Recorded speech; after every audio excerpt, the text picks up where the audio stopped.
Okay, तर चला मग सुरू करूया आजचं आपलं सेशन पैसा. आपण या श्रेणीमध्ये सुरुवातीला पैसा म्हणजे काय त्याची व्याख्या आणि भारतामध्ये पैसा कशा प्रकारे बदलत गेला आहे त्या संबंधी पूर्ण अभ्यास करणार आहोत.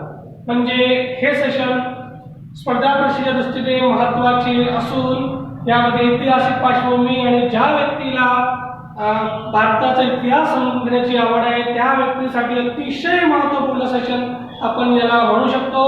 तर सर्वप्रथम आपण आपल्या थेरॉटिकल भाषेमध्ये नेमकं पैसा म्हणजे काय, पैसा कशाला म्हणायचं, त्याची व्याख्या काय, त्याचे कार्य आणि प्रकार बघून घेऊ. त्यानंतर आपण जो भारताचा इतिहास आहे म्हणजे शेरशाह सुरीपासून तर 2011च्या शेवटच्या भारतीय कॉइन कायद्यापर्यंत आपण येणार आहोत. तर चला मग आपण आज पाहणार आहोत आपला इम्पॉर्टंट टॉपिक, तो म्हणजे पैसा.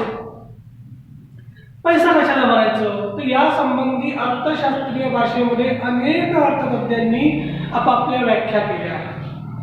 त्यामध्ये सर्वप्रथम जी व्याख्या आपल्याला पाहायला मिळते ती व्याख्या म्हणजे धातू मुद्रा म्हणजे पैसा होय. प्राध्यापक प्राइस यांनी ही रिप्रेझेंट केलेली आहे.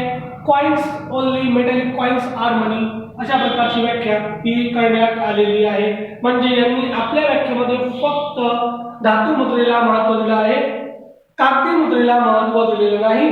त्यानंतर प्रोफेसर वालकर यांची महत्त्वपूर्ण व्याख्या आपल्याला पाहायला मिळते ती म्हणजे मुद्रा म्हणजे अशी वस्तू आहे जी मुद्रेचं कार्य करते. मनी इज व्हॉट मनी डज अशा प्रकारची ही व्याख्या आली.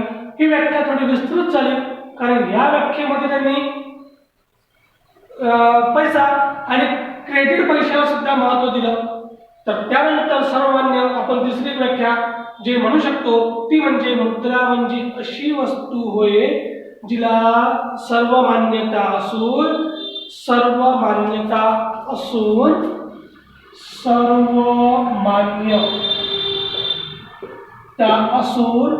जी वस्तू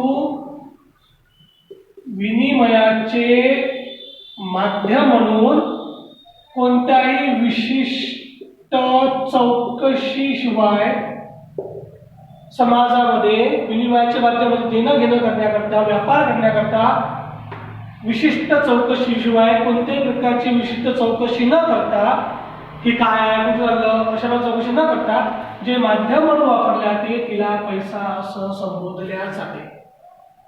ठीक आहे. यावरून आपण म्हणू शकतो की पैसा म्हणजे काय तर कागदी मुद्रा आणि धातू मुद्रा म्हणजे पैसा आहे.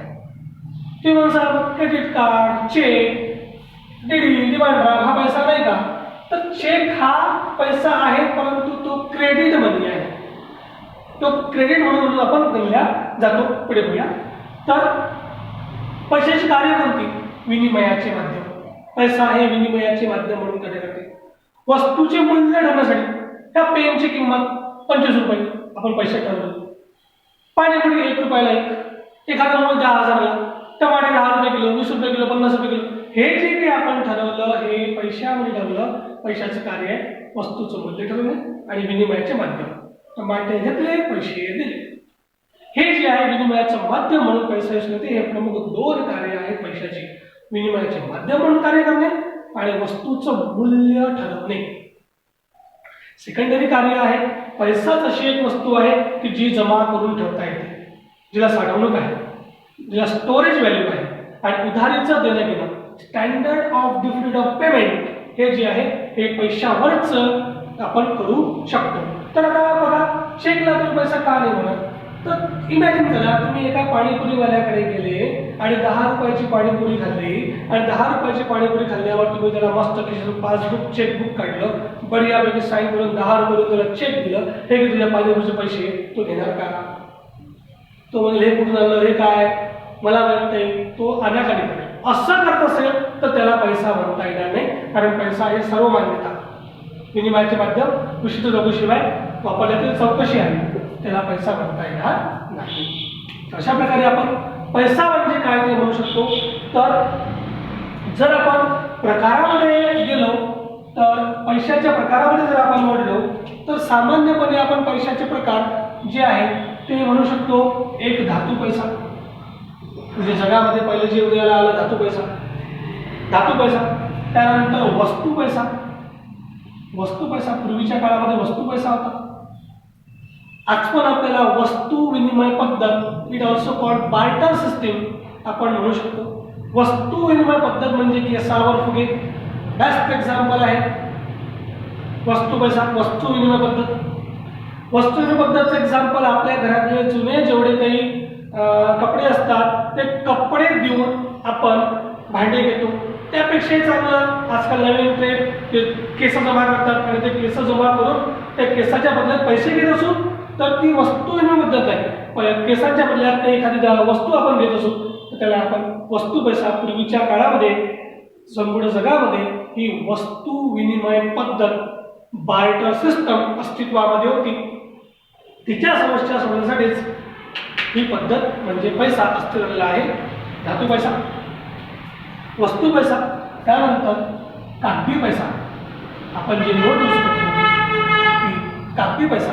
आणि शेवट व्हर्च्युअल मनी. व्हर्च्युअल मनी म्हणजे मी आताच तुम्हाला सुरुवातीला वर सांगितलं होतं की हा लिगल पैसा नाही आहे.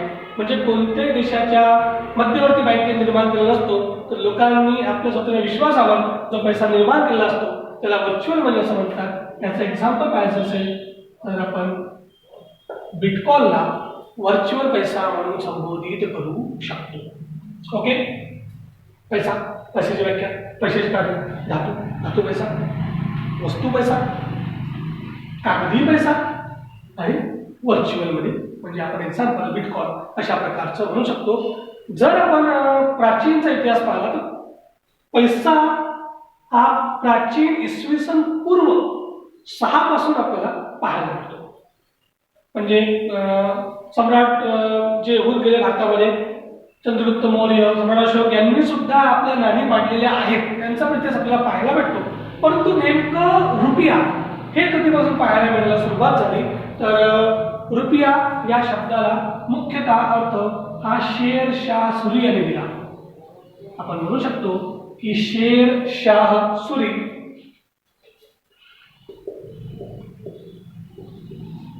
याच्या कालावधीमध्ये 1524-25 चा कालावधी आहे. तो परफेक्टली सांगता येणार नाही पण 24-25 चा कालावधी आहे जेव्हा शेरशाह सुरीने भारतामध्ये रुपयाची चलन म्हणजे कॉइन काढले होते.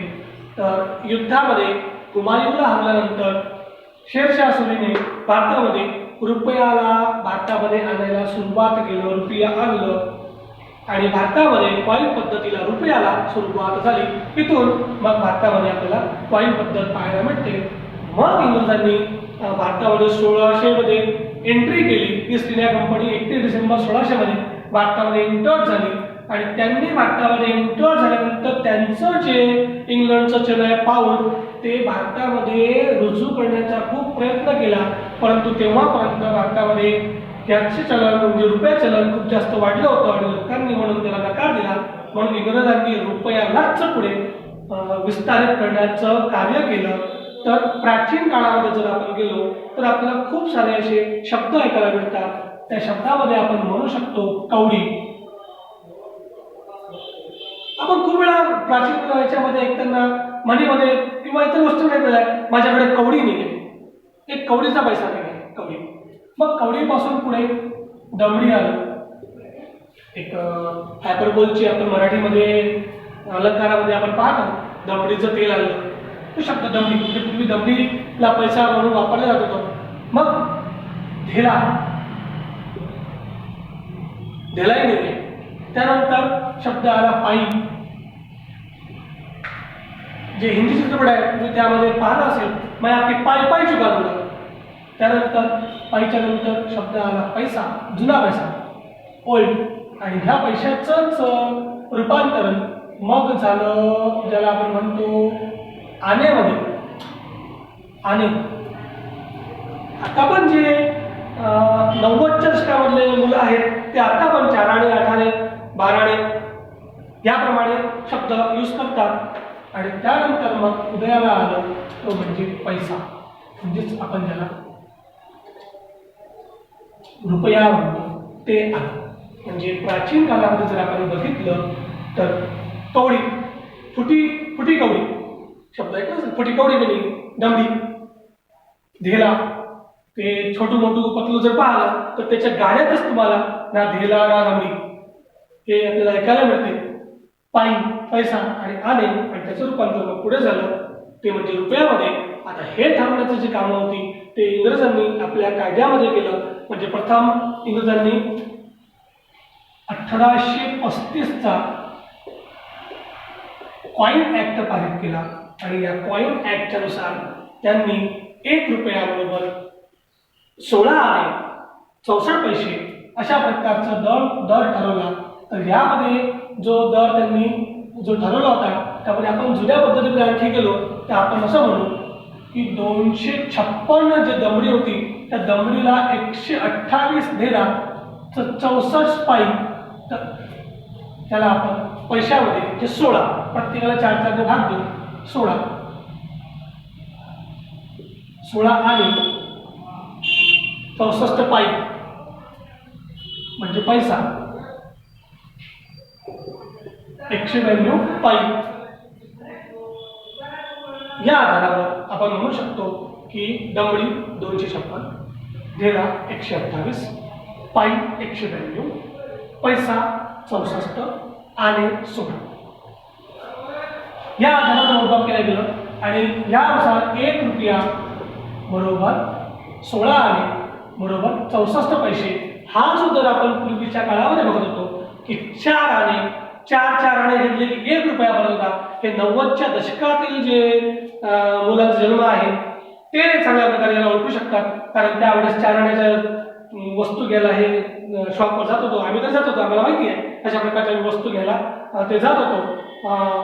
तेव्हा 16 आणे म्हणजे 1 रुपया समजला जातो. म्हणजे 1 रुपयाबरोबर 64 पैसा हा भारतामध्ये दर होता.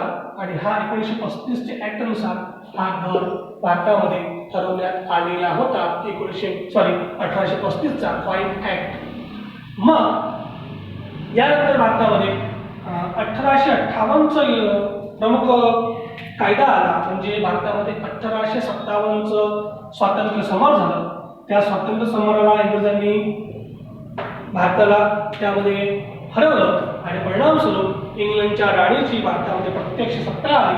आणि परिणामस्वरूप 1858चा इंग्लंडच्या राणीने हा कायदा केला व या कायद्याच्या नुसार आता इंग्लंडच्या राजाचे चित्र हे आता त्या कॉइनवर आणि नोटांवर सुद्धा सुरुवात झाली. 1858च्या कायद्यामुळे भारतामध्ये आतापर्यंत जे पूर्वीचे जे कॉइन होते त्यांचं स्वरूप बदलून पूर्णपणे इंग्लंडच्या अधिपत्याखाली व्हायला सुरुवात झाली.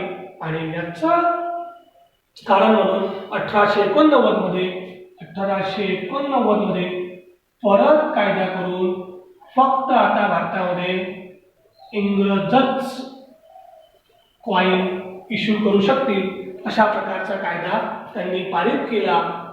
1889 मध्ये फक्त इंग्रजच भारतामध्ये कॉइन इश्यू करू शकतील अशा प्रकारचा कायदा पारित करून ते पुढे वाढले. परंतु याच कालावधीमध्ये मग पुढे 1906चा मुख्य कॉइन ऍक्ट सुद्धा केला गेला. 1906चा कॉइन ऍक्ट इंग्रजांनी पारित केला व त्यानंतर जगामध्ये पहिलं महायुद्ध आलं. आणि पहिल्या महायुद्धाच्या परिणामस्वरूप 1918 मध्ये इंग्रजांनी आपला कायदा चेंज करून जे मौल्यवान धातूपासून भारतामध्ये कॉइन मिळत नाही, म्हणजे भारतामध्ये सुरुवातीला सिल्वर पासूनचे कॉइन जास्त प्रमाणात वापरले जात होते, तर याला बदल करून भारतामध्ये ब्रांजचे कॉइन बनवण्याला सुरुवात केल्या गेली. व याच कालावधीमध्ये पहिल्या महायुद्धाच्याच काळात भारतामध्ये पहिल्यांदा 1 रुपयाची नोट छापल्या गेली.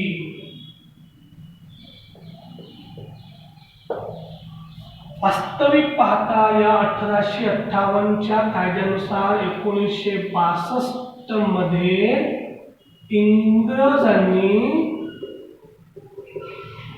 आपल्या हाती नोट छापण्याचा पूर्ण अधिकार प्राप्त केला होता. यापूर्वीचे जर तुम्ही बँकिंगचे सेशन पाहिले व्हिडिओमध्ये प्लेलिस्टमध्ये जाऊन तुम्ही चेक केलं तर तुम्हाला लक्षात येईल की भारतामध्ये ज्या तिन्ही प्रेसिडेन्सी बँका होत्या त्या तिन्ही प्रेसिडेन्सी बँका आपल्या नोट इश्यू करत होत्या, तर त्यांच्यापासून नोट इश्यू करण्याचा अधिकार जो आहे तो हिरावून घेतला गेला. तो हिरावून घेतला गेला 1862च्या कायद्याने आणि इंग्रजांच्या हाती फक्त नोट इश्यू करण्याचा अधिकार प्राप्त झाला आणि त्यानुसार त्यांनी कॉइन पण सर्वपणे इंग्रजांच्या हाती घेतले.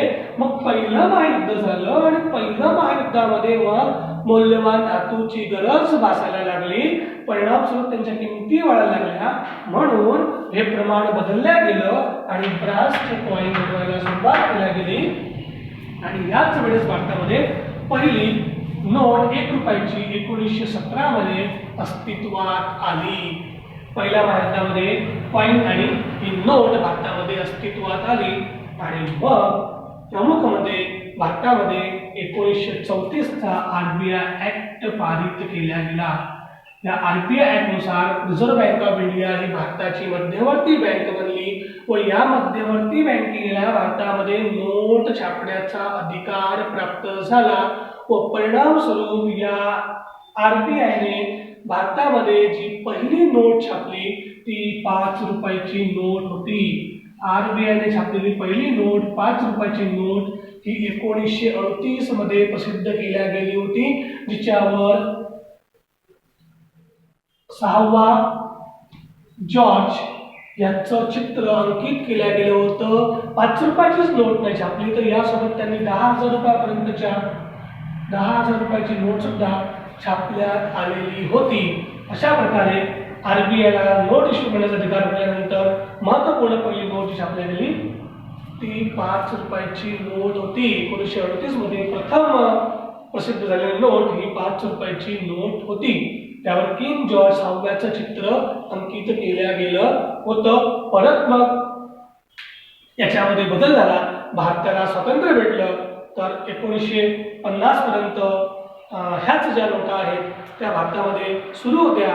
परंतु जेव्हा 1946ला हंगामी सरकार स्थापन केलं गेलं त्यावेळेस भारतामध्ये मग स्वातंत्र्य चालू लागल्यामुळे आणि भ्रष्टाचाराला आळा बसावा यासाठी 1,000 आणि 10,000 रुपयाची भारतामध्ये त्यावेळेस जी नोट होती ती नोट बंद केल्या गेली. त्यावेळेस गव्हर्नर C.D. देशमुख हे होते. लॉर्ड वेवेल हा भारताचा व्हाईसरॉय होता. लॉर्ड वेवेल भारताचा व्हाईसरॉय होता. C.D. देशमुख हे अर्थमंत्री होते आणि भारतामध्ये 1,000 आणि त्यावेळेसची 10,000 रुपयाची नोट ही बंद केल्या गेली. याला आपण स्वातंत्र्यापूर्वीची पहिली नोटबंदी सुद्धा संबोधित करू शकतो. त्यानंतर मग भारताला स्वातंत्र्य मिळालं आणि 1949 मध्ये भारत पूर्ण गणराज्य बनलं आणि 1950 मध्ये भारत गणराज्य बनल्यामुळे 1949 मध्येच भारताच्या या स्वतंत्र भारताची नवीन नोट छापायला सुरुवात झाली व यानुसार स्वतंत्र भारताची पहिल्यांदा कोणती नोट छापल्या गेली तर ती 1 रुपयाची नोट भारतामध्ये स्वतंत्र भारतात छापल्या गेली, ज्यावर सारनाथ येथील सिंहांचं चिन्ह अंकित केलं गेलं होतं. म्हणजे स्वतंत्र भारताची प्रिंट झालेली पहिली नोट ही 1 रुपयाची नोट होती, ज्यावर सारनाथ यांचं चित्र अंकित केलं गेलं होतं.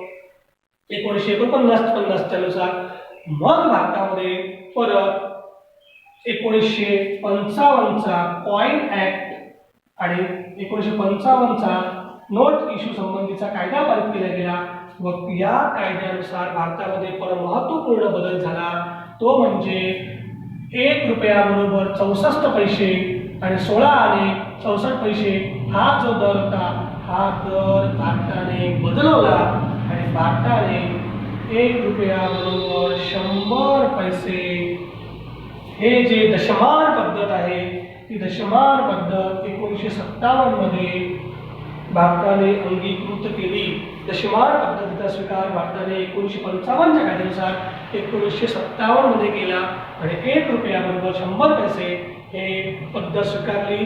भारताला पाहून मग 1960 मध्ये पाकिस्तानने सुद्धा दशमान पद्धतीचा स्वीकार केला. त्यानंतर 1969 मध्ये चायनाने सुद्धा या दशमान पद्धतीचा स्वीकार केला होता. दशमान पद्धती म्हणजे जे 1 रुपया बरोबर 100 पैसे ही जगामध्ये पद्धत होती, त्या पद्धतीचा भारताने अशा प्रकारे स्वीकार केला आणि भारताची नोट छापण्यासंबंधीच्या पद्धती या सुरू झाल्या. मग परत यामध्ये आपण आणखी एक चिन्ह म्हणू शकतो की भारतीय लोक जे हज यात्रेसाठी जात होते, तर त्या हज यात्रेत जाणाऱ्या लोकांना तिथे भारतीय नोट कन्वर्ट करता यावी यासाठी 1959 मध्ये स्पेशली 10 रुपयाची आणि 100 रुपयाची विशिष्ट नोट ही हज यात्रेकरूंसाठी भारतामध्ये प्रिंट आउट करण्यात आलेली होती. आणि पहिल्यांदा 1969 मध्ये महात्मा गांधी हे आपल्या जयंती स्थळचं चित्र घेऊन हे कागदी नोटांवर भारताच्या आले होते. भारतीय नोटांवर 1969 मध्ये प्रथमतः ते त्यांचा समावेश केला गेला. तर मग आता आपण पाहिलं 46 मध्ये 1000 आणि 10,000ची नोट ही भारतामध्ये बंद केली गेली होती. तर 1954 मध्ये परत सुरू केल्या गेली. जी नोट बंद केल्या गेली होती ती 1954 मध्ये परत सुरू केल्या गेली. मग परत यामध्ये बदल झाला आणि 1978 मध्ये जेव्हा मोरारजी सरकार आली, तर या मोरारजी सरकारने परत या सर्व नोट बंद करून टाकल्या.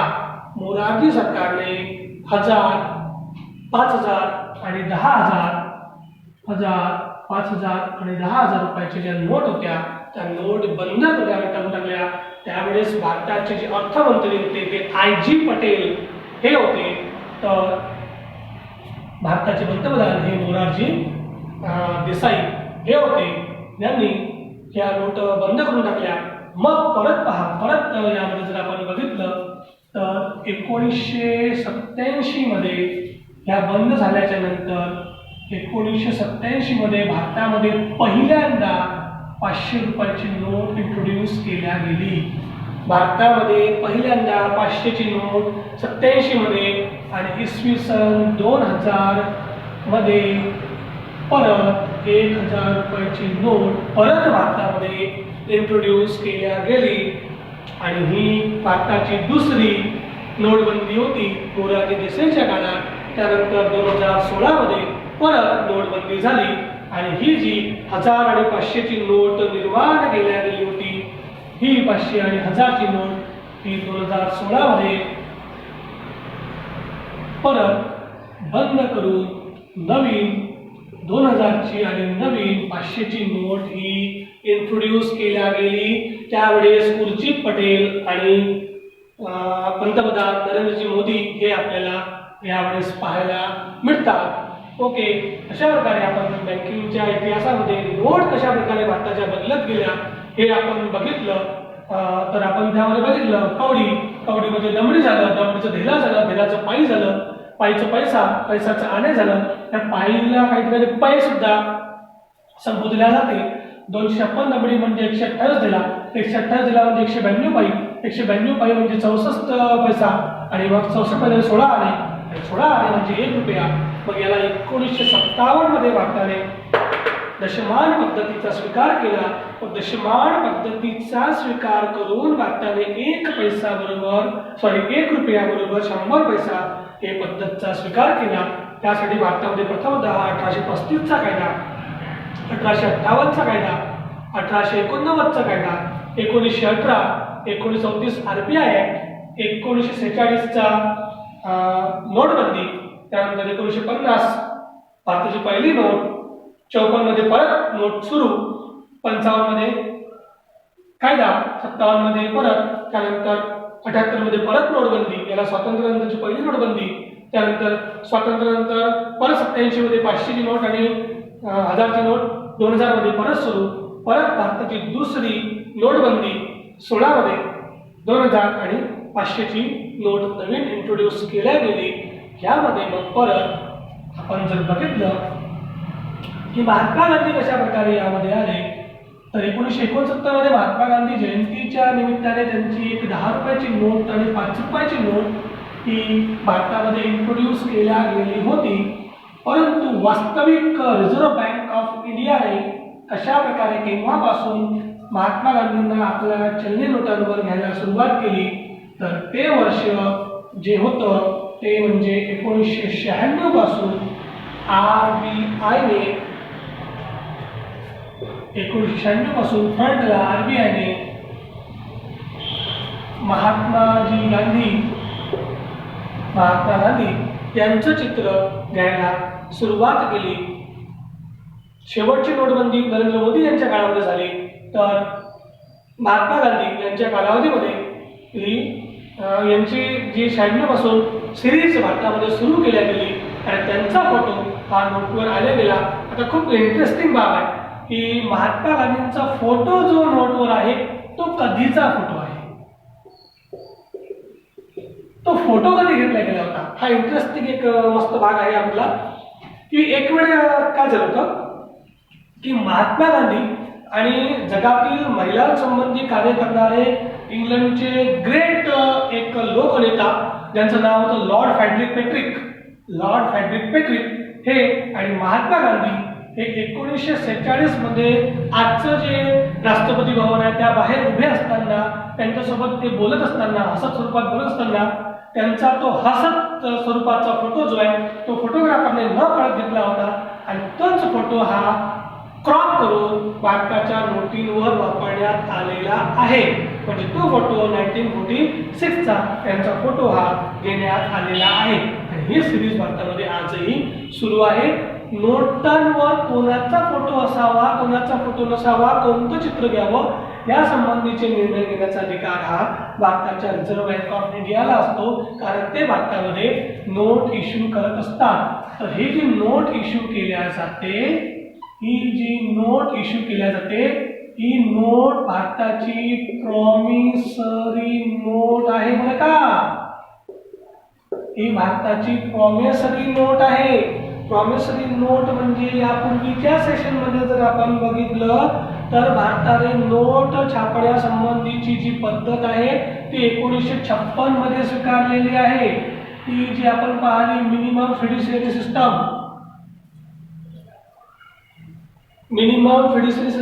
जी आपण नोट छापण्याची भारताच्या जगामध्ये पद्धत स्वीकारलेली आहे. 56च्या पूर्वी भारत हा प्रोपोर्शनल मेथड म्हणजे ज्याला आपण म्हणतो की प्रोपोर्शनल पद्धत म्हणजेच रेशो मेथड जी आहे, प्रमाण पद्धत जी आहे ती भारत वापरत होता. पण 56 पासून भारताने पद्धत स्वीकारलेली आहे मिनिमम सिस्टम. यामध्ये दोन प्रकारचा पैसा असतो, लक्षात असू द्या. एक असतो परिवर्तनीय पैसा आणि दुसरा असतो अपरिवर्तनीय पैसा. परिवर्तनीय मुद्रा आणि अपरिवर्तनीय मुद्रा. तर भारताने 1956 ऑक्टोबर 1956 पासून भारताने 1956 पासून हे पद्धत स्वीकारलेली आहे अपरिवर्तनीय. तुम्ही जर तुमच्या खिशातली आता एक नोट काढली आणि ती नोट पाहिली तर त्या नोटीवर लिहिलेले आहे मैं धारक को 10 रुपये अदा करने का वचन देता हूं. म्हणजे भारताची नोट ही एक प्रकारचं वचन आहे, म्हणजे आपण सरकारवर विश्वास ठेवलेला आहे म्हणून ती नोट चलनामध्ये आहे. त्या दिवशी विश्वास नसून जाईल त्या नोटीचं मूल्य हे कमी होऊन जाईल, कारण ती एक कागद आहे पण त्या कागदावर 10 रुपये लिहिले आहेत म्हणून ती 10 रुपयाची नोट आहे. तर दुसरं असते परिवर्तनीय मुद्रा. म्हणजे काय, तर जेवढ्या रुपयाच्या नोटा छापल्या असतील तेवढ्या रुपयाचं गोल्ड हे रिझर्व राखीव ठेवल्या जाते. म्हणजे जर तुम्ही सरकारकडे गेले, हे द्या तुमचे 10 लाखची नोटा मला नाही पाहिजे, मला व्हॅल्युएबल मेटल माझं परत द्या, तर तुम्हाला 10 लाख रुपयाचं तुरंत गोल्ड हे परत मिळते. त्याला म्हणतात परिवर्तनीय पैसा. भारतीय मुद्रा हा परिवर्तनीय नाही आहे, भारतीय मुद्रा अपरिवर्तनीय आहे. मात्र भारत सरकारच्या रिझर्व्ह बँकेने आणि तिच्या गव्हर्नरने साईन करून तुम्हाला वचन दिलेलं आहे की जेव्हा केव्हा तुम्ही अशा प्रकारची नोट आमच्याकडे घेऊन याल तेव्हा आम्ही त्याला बदलून तुम्हाला व्हॅल्युएबल मेथड धातू किंवा अजून एखादी व्हॅल्युएबल वस्तू तुम्हाला आम्ही त्याला बदलून देऊ अशा प्रकारचं वचन दिल्या गेलं आहे, म्हणून त्या नोटीवर लिहिलं असते मैं धारक को 10 रुपये अदा करने का वचन देता हूं। भारताने ऑक्टोबर 56 पासून अपरिवर्तनीय मुद्राचा स्वीकार केलेला आहे। अशा प्रकारे आज आपण पूर्ण बँकिंग सिस्टमचा पूर्ण अभ्यास केला। बँकिंग सिस्टममध्ये पैसा कशा प्रकारे भारताचा आहे, कसा छापला तो हे पाहिलं। तर यामध्ये आपण आणखी एक वेळा बघून घेऊ तर भारत सरकारचा सर्वात शेवटचा जो कॉइन ऍक्ट आहे तो 2011चा आहे। 1906च्या कायद्यामध्ये बदल करून सर्व कायदे रद्द करून एकच कायदा 2011चा कॉइन ऍक्ट भारत सरकारने पारित केलेला आहे। यानुसार भारत सरकारचं सर्वात शेवटचं चलन सध्या 50 पैसे, ज्याला आपण लहान मुद्रा मिनी मुद्रा म्हणून संबोधतो, आणि त्यानंतर मग 1 रुपयापासून तर 2000 रुपयापर्यंतची सर्वात शेवटची नोट आहे। भारत यापूर्वी सांगितलंय, परत सांगतो, 50 पैशापासून तर 1000 रुपयापर्यंत कॉइन प्रसिद्ध करू शकतो। तुम्ही कोणत्याही व्यक्तीला 50 पैशाचे 10 रुपयाच्या वर कॉइन देऊ शकत नाही। तर 1 रुपयापासून तर 2-5-10 रुपयाचे मिळून तुम्ही कोणत्याही व्यक्तीला 1000 रुपयाचे कॉइन जास्तीत जास्त देऊ शकता। आणि भारत 1 रुपयाची नोट ही भारत सरकार सिद्ध करते, तर 2 रुपयापासून वरील नोट ही भारताचं रिझर्व्ह बँक ऑफ इंडिया प्रसिद्ध करत असते। 1 रुपयाच्या नोटीवर वित्त सचिवाची सही असते, तर यावर हे भारताच्या रिझर्व्ह बँक ऑफ इंडियाची अशा प्रकारचं प्रॉमिसरी नोट देऊन तयार केलेली असते। अशा प्रकारचा आपण म्हणू शकतो की भारतामध्ये नाणे कायदा 2011चा आहे।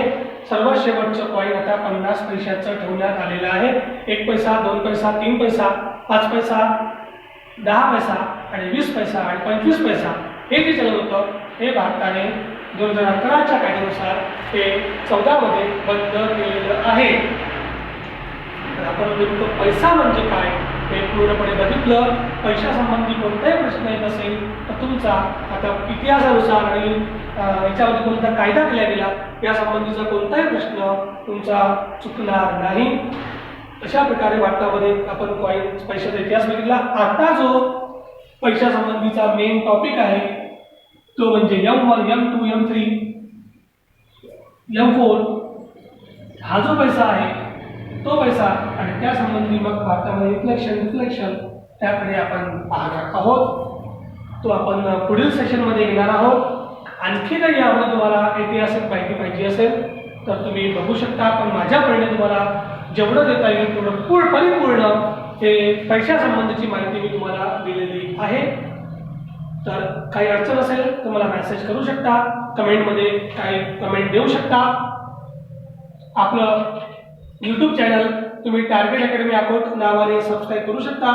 स्पर्धा परीक्षेचे गरजूवंत व्यक्ती आहेत त्या सर्वांना तुम्ही कळवू शकता, कारण या लॉकडाऊनच्या काळामध्ये आपण पूर्ण अर्थशास्त्र, त्यानंतर इतिहास, त्यानंतर जे राज्यघटना आहे हे सर्व विषय आपण पूर्ण कंप्लीट करणार आहोत। आपल्या क्लासच्या टेलिग्राम चॅनल सुद्धा तुम्ही सबस्क्राईब करू शकता। तर मग परत भेटूया नवीन सेशनमध्ये एका नवीन टॉपिकसह। तिथपर्यंत सर्वांना गुड बाय, घरी राहा आणि सुरक्षित राहा।